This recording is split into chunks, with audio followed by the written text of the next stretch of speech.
80 домаќинства од општина Пробишти први во државата почнаа со компостирање на биоотпад.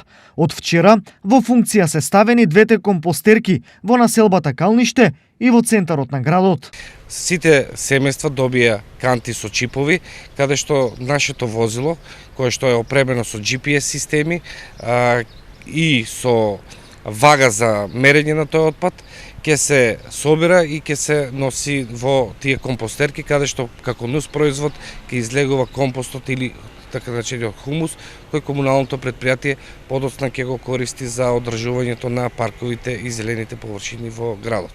Заинтересираноста кај граѓаните е голема, а бенефитот од овој значаен капитален проект за нив доправа доаѓа. Пред се да се разбуди свеста за заштитата на животната средина, да се селектира отпадот. Проектот го нарековме плаќаш онолку што ќе фрлаш отпад, но и правните субјекти, односно ugostителските објекти кои што се во делот на туризмот во таа гранка, да можат од остатоците од храна да се компостираат во Пробишти. Пуште еднаш ќе изразам благодарност до сите вклучени чинители за реализација на овој проект, кој што е веќе после не цели 3 години, 2,5 години, како е да го завршиме, да го реализираме. Проектот Биоотпад се реализира во соработка со Универзитетот Гоце Делчев Штип. Како координатор на проектот, направи повеќе анализи за функционалноста и придобивките. Тек се на завршна изработка студии за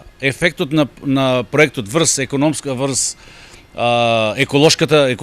животната средина, понатаму се студија за економскиот ефект од спроведувањето на истот, како уште една студија за можноста за мултиплицирање или повторување на резултатите од проектот на целата територија на општина Пробишти. Проектот Биоотпад е инвестиција од 17 милиони денари, средства од ИПА програмата за прекугранична соработка. Инаку општина Пробиштип е петта општина која е вклучена во овој меѓуграничен проект со Република Грција.